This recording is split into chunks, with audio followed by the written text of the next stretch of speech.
Buenos días. Reciban nuevamente la bienvenida a la charla magistral del día de hoy. Les recordamos entonces nuevamente que está siendo transmitida esta charla a través de nuestras redes sociales, Facebook Live y posteriormente en el canal de YouTube. Para las personas que hoy de pronto no alcanzaron a asistir, la puedan entrar a nuestras redes sociales y las puedan visualizar. Bienvenidos y los dejo entonces con la doctora en la charla magistral del día de hoy. Bueno, muy buenos días. Mi nombre es Ivonne Kudri, soy abogada de Protección Médica Integral, una firma de abogados especializada en la defensa de ustedes como profesionales de la salud. El día de hoy fui invitada para hablar de los aspectos legales del servicio social obligatorio. Lo que quiere Protección Médica Integral con esta charla es que los médicos tengan un panorama completo de lo que les espera jurídicamente en su servicio social obligatorio, cómo pueden defenderse, cuál es su jornada máxima legal y de pronto qué contingencias legales pueden enfrentar durante su servicio social obligatorio. Basado en eso, comencemos. ¿Por qué los están demandando, doctores? En este momento nosotros hemos identificado unas causas, que es el Sistema General de Seguridad Social como tal. Ustedes son la única cara visible de un sistema. Si el sistema falla, son ustedes los responsables ante los pacientes. Ejemplo, tengo el caso de una médico que fue investigada en el Tribunal de Ética Médica del Tolima. Ella, el caso fue que llegó una materna al puesto de salud donde ella estaba ubicada. Hizo una fetocardia, la fetocardia salió irregular, entonces empezó a llamar a Ibagué porque pues obviamente en un primer nivel no tenía el cómo de alguna manera seguir tratando a la paciente.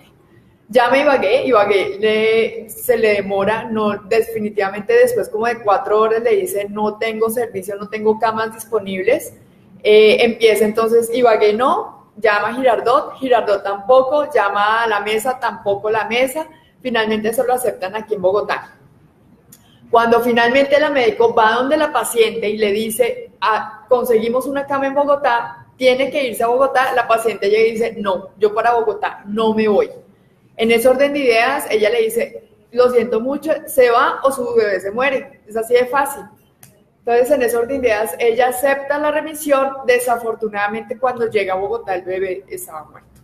La queja de la paciente se refirió única y exclusivamente diciendo, la médico se demoró en remitir. Eso fue lo único que puso en la queja.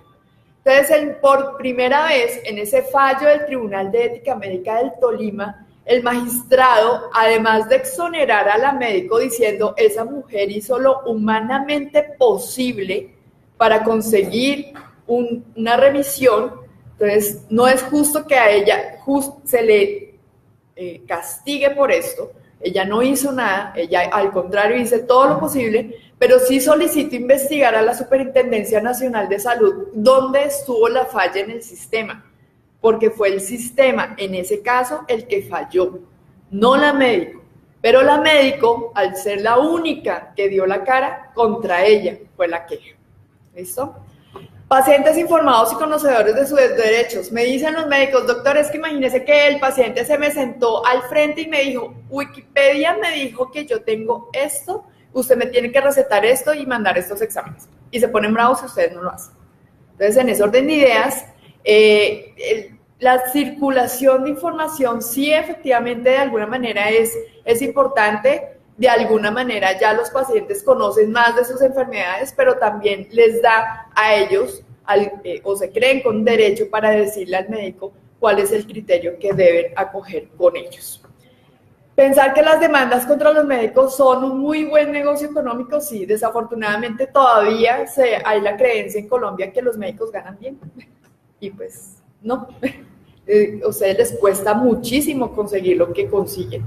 Entonces, en esas ideas, esas demandas, yo me sentaba antes de la reforma del Código General del Proceso a audiencias de conciliación de 1.500 millones de pesos por pérdida de agudeza visual, ni siquiera del ojo, pérdida de agudeza visual, 1.500 millones de pesos.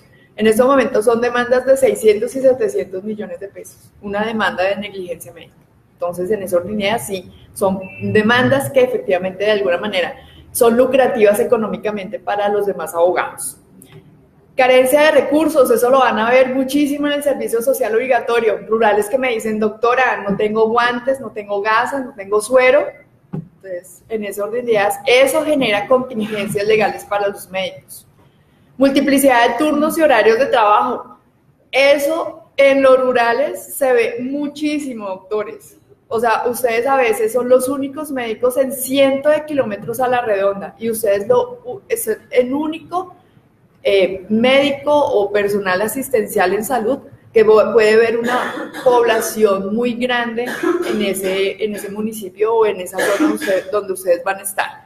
Eso obviamente genera una carga sobre ustedes laboral que puede llegar a generar un cansancio. Obviamente ustedes son seres humanos y como seres humanos se cansan y pueden cometer errores. Entonces eso también les puede llegar a generar contingencias legales. Y periodismo amarillista. Todos sabemos, Séptimo Día, City TV, ya por lo menos ahorita les ponen el presunto caso de negligencia médica, porque antes lo sacrificaban ante la opinión pública y no importaba nada más. Adicionalmente, tenemos textos como estos que los venden por 28.000 pesos en Panamericana, guía práctica para demandar un cirujano plástico o guía práctica para demandar un hospital en un EPS. Yo después de leer esos libros, créanme que yo juraba que yo puedo demandar a cualquiera por cualquier cosa. O sea, a mí no me gustó cómo me dejaron la cicatriz después de que me cogieron puntos, yo puedo demandar por eso. Ese es el nivel de desinformación que genera ese tipo de libros y que en ese orden de ideas ustedes obviamente están cada vez en más riesgo de ser demandados por este tipo de documentos. El servicio social obligatorio está consagrado en la resolución 1058 del 2010, en la cual establece cuáles son los profesionales sujetos a servicio social obligatorio, cuál es el tiempo de duración, cuándo pueden prestar servicio social obligatorio, cómo se seleccionan los profesionales, cómo se vinculan al servicio social obligatorio, remuneración, póliza y una capita especial del servicio social obligatorio de fuerzas militares y de policía. ¿Quiénes son los profesionales que tienen que prestar servicio social obligatorio? Medicina, odontología, enfermería y bacteriología. La resolución 1058 establece que si ustedes, médicos, quieren especializarse en pediatría, ginecología, obstetricia, medicina interna, cirugía general, anestesiología o medicina familiar, también tendrían que hacer servicio social obligatorio en esa especialidad. ¿Qué ha pasado hasta ahora? Los hospitales no han abierto plazas de servicio social obligatorio de especialistas. Por eso es que en este momento no han empezado. Sé que Tunja planea empezar con eso. Entonces, para que tengan en cuenta. ¿Listo? La resolución 1058 también establece cuándo se tiene que cumplir el servicio social obligatorio. Es cuando ustedes se gradúen, cuando obtengan el grado de médicos. Algunos médicos me dicen, ¿yo puedo tomarme un año sabático? Sí, lo pueden hacer. Pero si ustedes no hacen servicio social obligatorio o no se presentan al concurso y resultan exonerados, ustedes no pueden acreditarse para tener el registro médico. O sea, el servicio social obligatorio, como su nombre le indica, es obligatorio para eso. La duración, 1 año. Secretarías de Salud les vale única y exclusivamente 360 días. 360 días que pueden ustedes hacerlos en diferentes plazas de servicio social obligatorio. Obviamente tienen a la plaza que, supongamos que ustedes fueron nombrados en una determinada plaza. Renunciaron por justa causa, ustedes pueden inmediatamente adquirir otra plaza de servicio social obligatorio y terminar allá. He tenido rurales que han pasado incluso por 4 plazas, dependiendo de la causal por la cual hayan salido, ellos pueden inmediatamente empezar a surtir su proceso de conseguir otra plaza.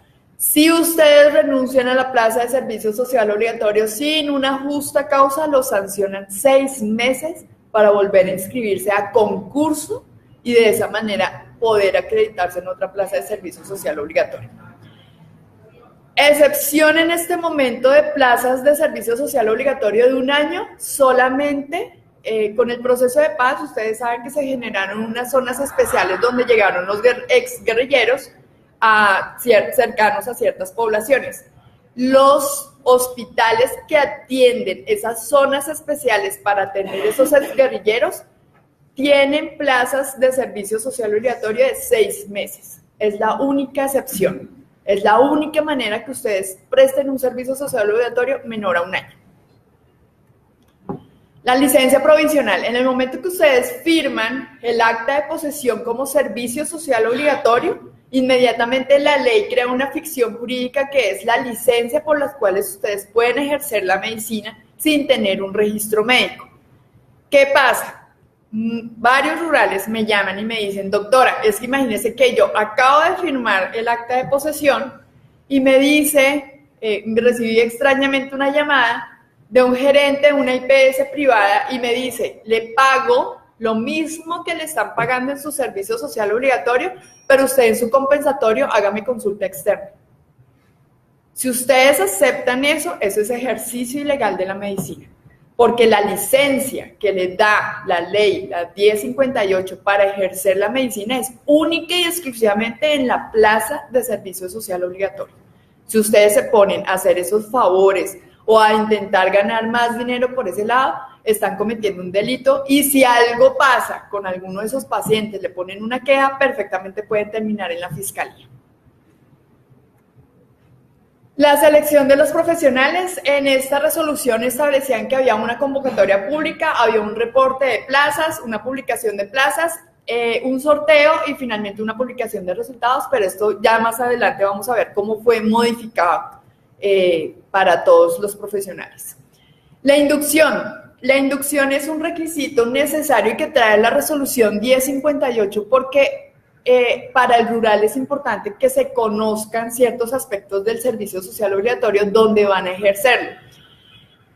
Me pasó y los hospitales fueron muy negligentes en esas inducciones. Un rural me llamó, doctora, es que imagínese que llegué, me bajé del bus y el celador del puesto de salud me entregó las llaves y bienvenido. Inducción realizada. Entonces, eso no es inducción. Por eso las secretarías de salud se las quitaron a los hospitales y cada vez que hay un concurso, inmediatamente ustedes entran a una inducción en la Secretaría Departamental de Salud de donde quedó su rural. ¿Qué hacen allá? Les dan las características de población, las guías de atención, las competencias específicas, procesos administrativos y cuáles son los canales de comunicación. Les enseñan todo eso de cómo deben hacer, desde cómo deben hacer una remisión, cómo deben diligenciar, por ejemplo, cuando se reporta un caso de dengue. Todo eso se lo enseñan en la gobernación en el momento de hacer eso. ¿Listo? Esa es la inducción que ustedes van a realizar. La vinculación y la remuneración. Esto fue un cambio importante en la resolución 1058 porque antes los rurales tenían que entrar a servicio social obligatorio a través de cooperativas de trabajo social. Las cooperativas de trabajo asociado tenían la costumbre de recibir la plata del hospital, de su salario, de sus prestaciones y no se las pagaban al rural. El rural podía perfectamente no ver su salario en 3 meses. Y la cooperativa estaba trabajando la plata por otro lado. El gobierno acabó eso. Dijo, el rural es empleado del hospital directamente. No pueden ustedes contratarlos a través de cooperativas, a través de cualquier otra figura, no los pueden contratar. Pero sí le doy la posibilidad, yo gobierno al hospital, de contratarlo. No necesariamente tiene que ser de planta y pagarle todas las prestaciones. Puede ser a través de un contrato de prestación de servicios. Así que el rural puede y tendría que pagar toda su carga prestacional. Desafortunadamente, esa es la modalidad que casi todos los hospitales en este momento tienen. ¿Listo? La remuneración tienen que ganar exactamente lo mismo que gana un médico de planta. Exactamente lo mismo, no más, no menos. Algunos gerentes me han llamado rurales diciendo, no, es que imagínese que el gerente es amigo de yo no sé quiéncito y entonces yo por eso me conseguí la plaza de servicio social obligatorio, pero resulta que el gerente dice, bueno, pero entonces usted, como yo le hice el favor de nombrarlo acá, entonces aquí en la resolución dice que usted se va a ganar 3,5 millones, pero lo que va a recibir son 2,800,000. ¿Por qué? Porque le está cobrando el favor.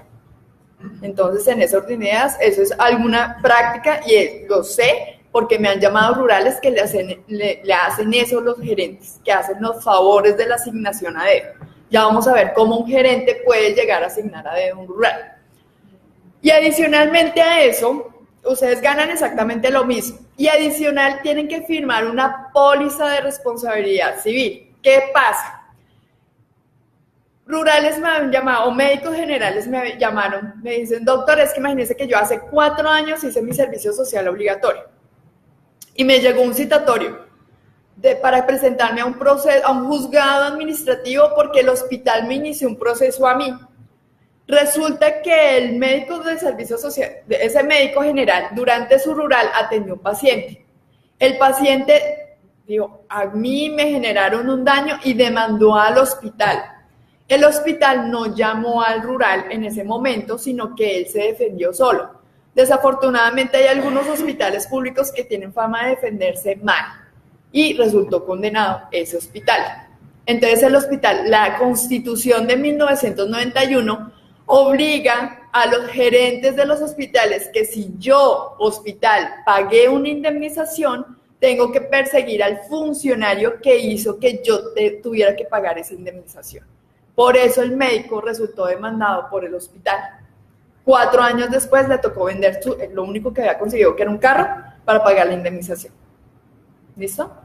Entonces, en ese orden de ideas, la póliza de responsabilidad, eso es lo que genera una protección sobre su patrimonio por los actos que ustedes puedan en un momento llegar a ser demandados durante su servicio social obligatorio. Es obligatoria presentar esa póliza en el momento de firmar su contrato de prestación de servicios o su acta de nombramiento, cualquiera de los dos, pero es obligatorio y es una protección para ustedes adicionalmente. La jornada máxima laboral. Los médicos de servicio social obligatorio tienen que trabajar solamente 44 horas semanales, máximo unas 192 mensuales. ¿Qué pasa? A razón de la necesidad del servicio, los gerentes pueden ponerle turnos mucho más de las 44 horas semanales, pero si se pasan de las 192 mensuales, supongamos que le generaron turnos 12 horas todos los días y las 192 se completaron en la tercera semana, a mediados de la tercera semana. De ahí en adelante, las 50 adicionales, el gerente se las tiene que pagar, las 50 horas extras adicionales. Y después de esas 50 horas extras adicionales, tienen que compensárselas en tiempo, a razón de un día por cada 8 horas extras. ¿Eso qué quiere decir? Que si ustedes, bueno, me pagaron, o sea, yo trabajé las 192, trabajé más de las 192 más 50 horas, esas me las van a pagar y después de eso empiezo a compensar en tiempo. En la empresa hemos logrado que algunos, incluso rurales, salgan 2 meses antes de lo que les hicieron trabajar, la cantidad de horas extras compensadas en tiempo, no pagadas, se contabilizaron 2 meses. Entonces, en ese orden de ideas, eso, ustedes tienen que ser muy claros en el momento de la vinculación, cómo es que se les van a compensar, cuándo se les van a compensar. Algunos gerentes dicen, váyase 4 días al mes y ya con eso entonces compensan, dependiendo la jornada que ustedes hayan realizado durante el mes. Pero eso es algo que ustedes tienen que hablar con el gerente en el momento de la posesión. La remuneración de esas 50 horas extras adicionales se hace dependiendo. Si yo, por ejemplo, las 192 se terminaron a mediodía y yo seguí trabajando, entonces son horas extras diurnas. Y si hice de noche, horas extras nocturnas. Y si fueron dominicales, horas extras dominicales. Todo eso se paga conforme la remuneración común y corriente de los plus que tienen cada una de esas remuneraciones, 25-35%. La disponibilidad, eso también me lo preguntan hartísimo. ¿Cuándo un rural está disponible? Dice el Consejo de Estado es si el rural puede salir del hospital a su lugar de habitación y así sea acostarse a ver televisión, eso no es disponibilidad. Eso no se lo van a pagar y eso no se lo van a tener en cuenta. ¿Listo? ¿Qué le tienen en cuenta si el rural no tiene la posibilidad de salir de ese puesto de salud y tiene que quedarse ahí y adicionalmente seguir atendiendo a las personas? Eso pasa muchísimo ustedes cuando se presenta un servicio social obligatorio, tienen la plaza de servicio social de obligatorio y áreas de influencia. A veces esas áreas de influencia son puestos de salud muy retirados y el rural tiene que vivir allá y adicionalmente trabajar en el mismo puesto de salud. En esos momentos sí podría, y dependiendo cómo se dé el trabajo, decir que eso es disponibilidad y se lo tienen que contar. ¿Qué pasa?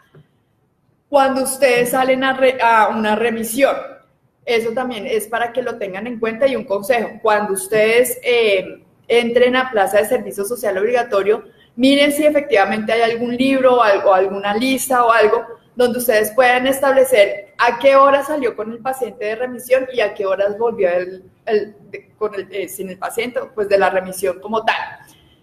¿Por qué? Porque esas jornadas de remisión no les va a valer.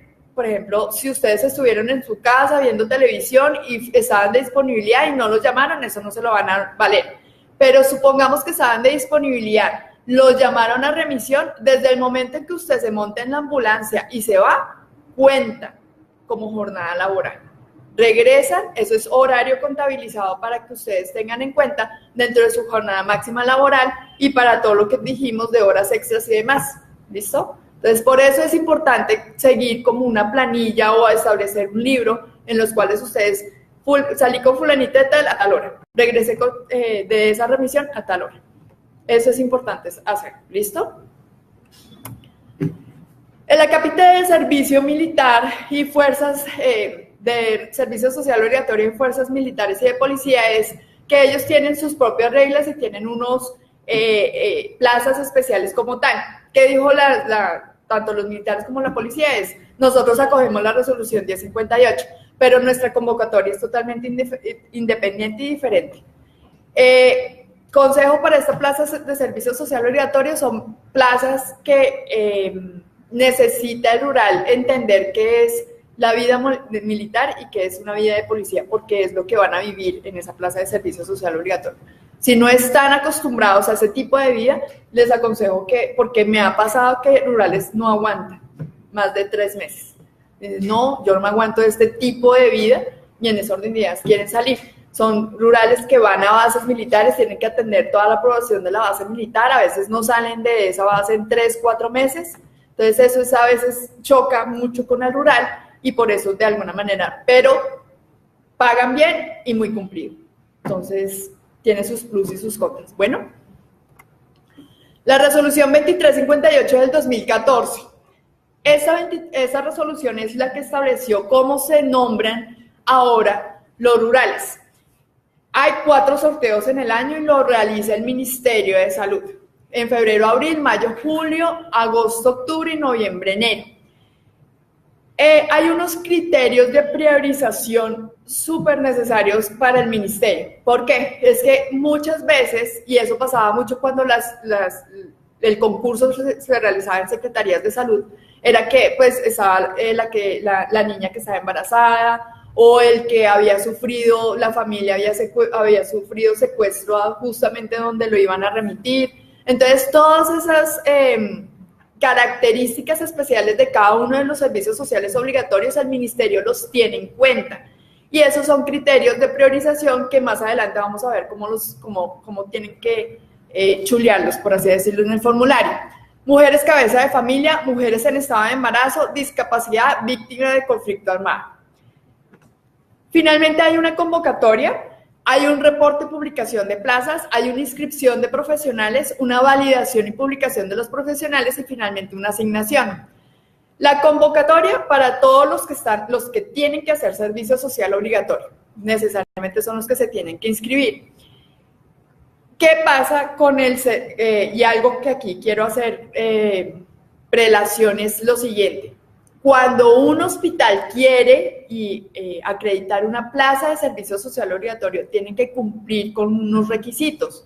Entre esos, acreditar que tiene el dinero para pagarle el servicio social obligatorio durante su año y adicionalmente tiene dónde tener al servicio social obligatorio. Esa es una de las tantas condiciones que le exige el ministerio al hospital para que pueda pedir una plaza de servicio social obligatorio. Cuando le dice el hospital, mire, yo tengo la asignación presupuestal y adicionalmente tengo este cuartico donde va a estar el rural. Entonces, en ese orden de ideas, el ministerio le da un código de plaza a ese hospital de plaza de servicio social obligatorio. Plazas que no tengan este código no valen para servicio social obligatorio. ¿Listo? Y si el gerente de alguna manera se saltó el sorteo de esa plaza de servicio social obligatorio, no hay que les pase como una rural que me llamó de Sincelejo, 8 meses trabajando y la secretaría no se los valió. Porque el gerente se saltó el procedimiento de sorteo de plaza de servicio social obligatorio, le asignó a dedo la plaza a la rural y la secretaría se dio cuenta y no le valió los 8 meses que hizo la rural en ese plazo. ¿Listo? Con código, o sea, ustedes tienen que ver que esa plaza tenga el código y que haya sido sorteada. Si no ha sido sorteada, el gerente no la puede asignar. ¿Listo? La inscripción de profesionales se realiza a través de la página del ministerio. Para eso, pues hay, en las fechas que les dije anteriormente, sacan como tal la solicitud de inscripción. Graduados para la fecha, antes, y eso lo cuento siempre como anécdota, cuando se realizaban las convocatorias en las Secretarías de Salud Departamental, eran famosas, no sé si ustedes se enteraron, Quindío y Atlántico. Solamente sacaban 2 cupos. Entonces, todos los que no salían con plaza de servicio social obligatorio resultaban exonerados. Entonces, se volvieron famosas porque eran inscripciones de 100 y pico de profesionales y sorteaban 2 plazas. Entonces, en ese orden de ideas, la Procuraduría solicitó al Ministerio hacer algo porque ellos decían, todo el país está quedando sin rurales, todo el mundo está allá porque todo el mundo quiere resultar exonerado. Tuve uno de esos rurales que él estaba prestando servicio social obligatorio en un pueblito y salió la convocatoria de Quindío. Entonces, él dijo, yo me puedo inscribir. Yo le dije, usted no se puede inscribir porque eso es única y exclusivamente para quienes no estén prestando en el momento servicio social obligatorio. Yo renuncio y yo me voy a presentar. Listo. Usted verá, ya se le dio su consejo legal, usted verá. Se inscribió a Quindío y se la ganó. Entonces, yo le dije, doctor, Dios quiere que usted haga servicio social obligatorio aquí. Ni modo. Pero entonces, no se pueden inscribir los que estén prestando servicio social obligatorio. Salvo, por ejemplo, que ellos hayan renunciado con justa causa por fuerza mayor o caso fortuito, que más adelante vamos a ver cuáles son esos casos. Esa es más o menos como aparece en la página del ministerio el formulario cuando ustedes se inscriben. Ahí está su nombre completo, su dirección y los criterios de priorización. Entonces, si yo soy madre cabeza de familia, voy a chulear madre cabeza de familia. Si estoy embarazada, ahí. Esos criterios se los van a tener en cuenta para lo siguiente. Antes, cuando los sorteos eran en secretarías de salud departamentales, la primera pregunta después del sorteo es, ¿cómo hago para renunciar a la plaza que me tocó? El ministerio se quiere evitar eso y le dice a usted, señor rural, dígame a mi ministerio qué plazas quiere usted. Dígame 5 plazas en las cuales usted quiera prestar el servicio social obligatorio. Entonces es una tarea que ustedes tienen que hacer antes de presentarse, de decir, bueno, entonces hacer una investigación, hablar con los rurales si es posible, o hablar con compañeros que ya hayan salido, y de esa manera establecer dónde quisieran ustedes prestar su servicio social obligatorio. Y le dicen al ministerio, mire, yo quiero en el departamento tal, en el municipio tal y en el hospital tal. Entonces, de esa manera, 5 plazas le dicen ustedes al ministerio. Me preguntaban, ¿pueden ser todas en el mismo departamento? Si quieren, sí, pueden ser todas en el mismo departamento. Entonces, en ese orden de ideas, depende de ustedes y de la investigación que hagan. Después, organícenme ustedes cuál es el departamento donde quieren prestar servicio social obligatorio a donde no quiero que me manden. ¿Listo? Del 1 al 32. Proceso de selección. Existe una validación como tal.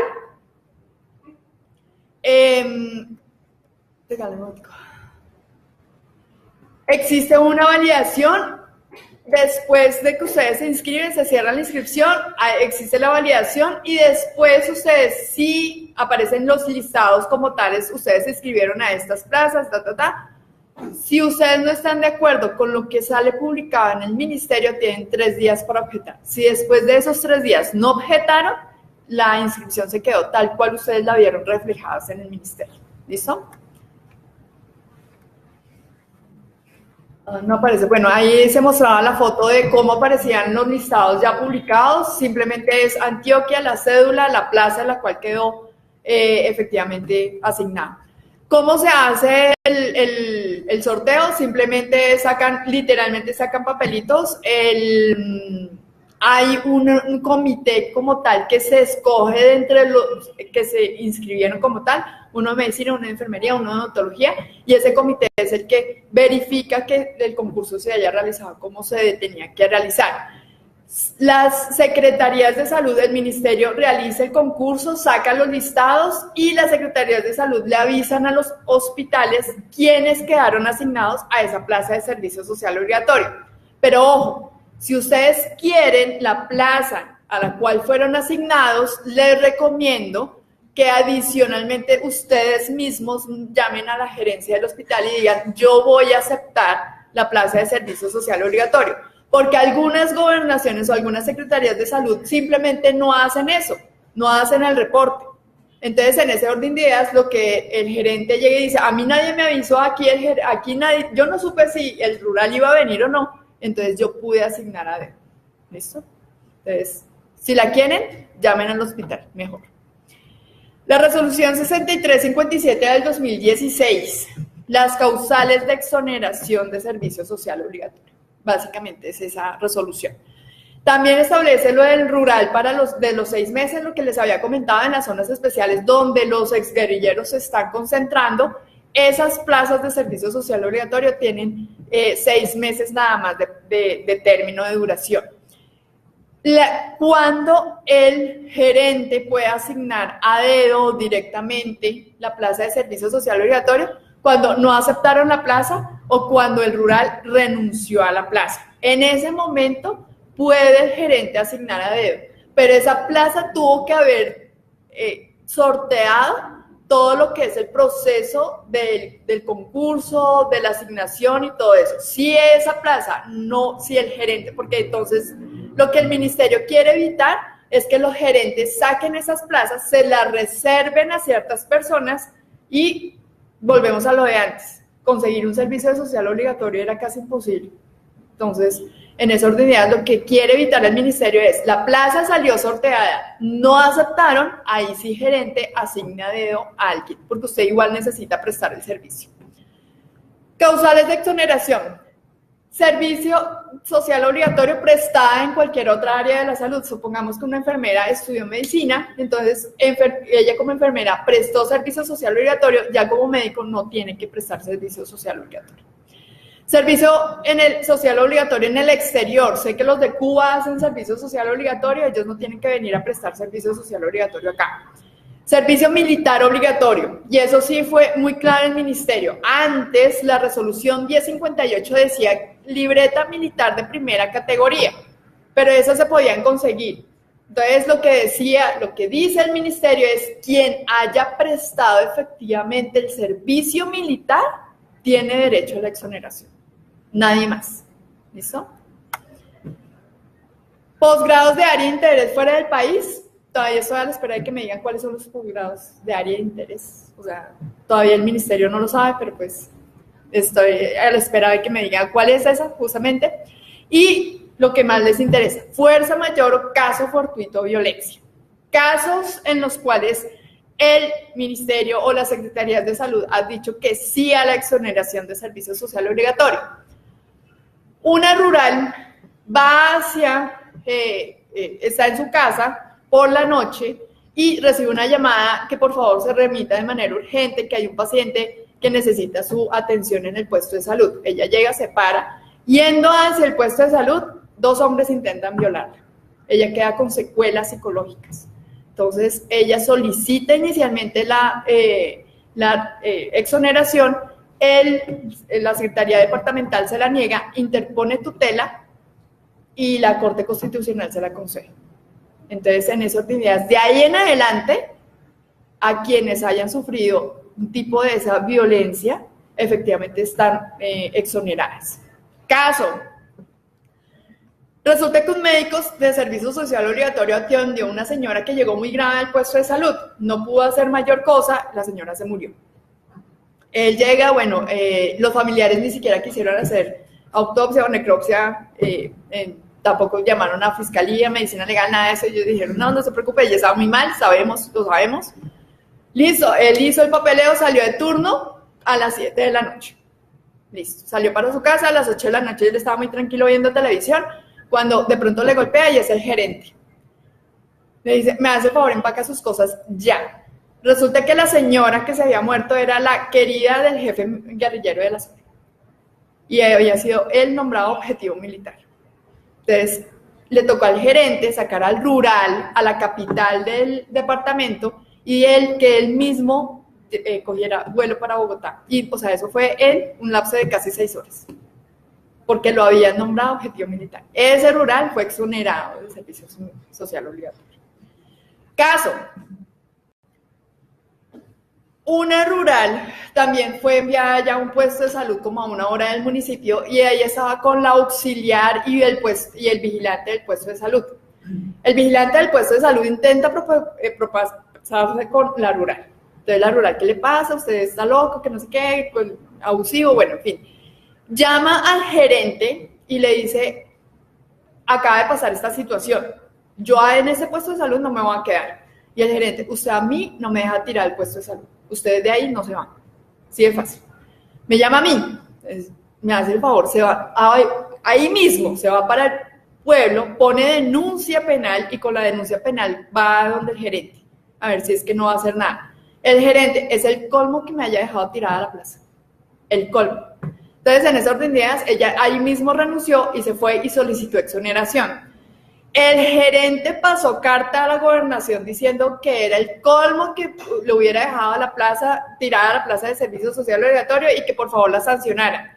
La gobernación dijo, es que no solamente era responsabilidad suya cuidar a su rural, sino tomar las medidas necesarias para que eso no vuelva a pasar y en ese orden de ideas lo castiga usted y la exoneración. Entonces, en ese orden de ideas, esos casos son valederos de fuerza mayor, caso fortuito o violencia. No, este pueblo es un moridero, yo me quiero ir. Entonces, en ese orden de ideas, tienen que, o también tengo rurales que viven o le tocaron rurales de cerca de municipios muy turísticos, entonces ellos se quieren ir desde el municipio donde les tocó para ir a vivir al turístico. Entonces, no, tienen que vivir donde les tocó. Entonces también es. Voluntariamente pueden prestar servicio social obligatorio los que hayan prestado servicio militar, los que hayan prestado servicio social obligatorio en otra especialidad o los que hayan hecho el servicio social obligatorio en el exterior. Ese es un artículo para que les aconsejo que lo busquen, que es una fotografía exacta de lo que está pasando ahorita con rurales en este momento. Entonces, para que de alguna manera de pronto se lo pudieran buscar. ¿Qué pueden ustedes encontrar como plus dentro de lo que es nombramiento y prestación de servicios? Es lo que en este momento vamos a ver, las diferencias, por así decirlo. Si ustedes son nombrados, eso quiere decir que ustedes son funcionarios del hospital y empleados del hospital. Tienen derecho a prestaciones sociales, cesantías, interés de cesantía, primas de servicios, las legales y extralegales que estén aprobadas en el hospital y vacaciones. Me decía una rural, doctora, es que yo ya llevo 8 meses acá y no me han dado vacaciones. Doctora, no se las van a dar. Las vacaciones se ganan al año de haber trabajado. Como usted va a hacer un servicio social obligatorio de 1 año, se las van a pagar en la liquidación. ¿Listo?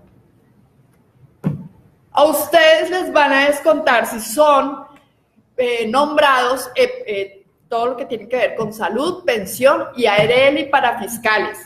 Consejo, si ustedes son nombrados ustedes tienen que informar, bueno, salud, yo cotizo en tal parte, pensión, yo quiero cotizar en esto, cesantías, quiero cotizar en este, tal. A los 3 meses de haber ingresado, por ejemplo, al servicio social obligatorio, llamen a la APS, llamen a su fondo de pensiones y a su ARL a ver si efectivamente el hospital está pagando. No vaya y pase como un rural que yo atendí, que el hospital efectivamente le estaba descontando, pero el hospital no le estaba pagando a las empresas prestadoras. En ese orden de ideas, sufrió un accidente, se rompió una pierna y terminó atendido por Sisbel. Entonces, en ese orden de ideas, les aconsejo que ustedes verifiquen que ese dinero sí está yendo a donde debe ir. Este es un caso práctico de lo que es un contrato de nombramiento versus un contrato de prestación de servicios, con una asignación de 3 millones de pesos. El contrato de nombramiento, después de, con todo lo que le tienen que pagar, cesantías, interés de cesantía, prima de servicios, finalmente va a terminar recibiendo 3.384.000 pesos. Pero en cambio, el de prestación de servicios, como tiene que asumir su carga prestacional, él mismo tiene que pagar su pensión, su salud, su ARL, recibe solamente 2.565.000 pesos. Si el de prestación de servicios quisiera recibir exactamente la misma remuneración, tendría que ganar ese puesto o esa plaza de servicio social obligatorio 1 millón de pesos más. ¿Listo? Para que te lo tengan en cuenta en el momento que ustedes lleguen y miren el listado de plazas disponibles, ahí también les dice cómo los van a vincular para que lo tengan en cuenta y sea una decisión para sopesar. ¿Listo? ¿Preguntas? ¿Listo? Doctores, muchísimas gracias, muy amables. Espero que les haya gustado, interesado la charla y lo importante es que ustedes de alguna manera puedan y tengan las herramientas necesarias para afrontar su servicio social obligatorio. Muy amables.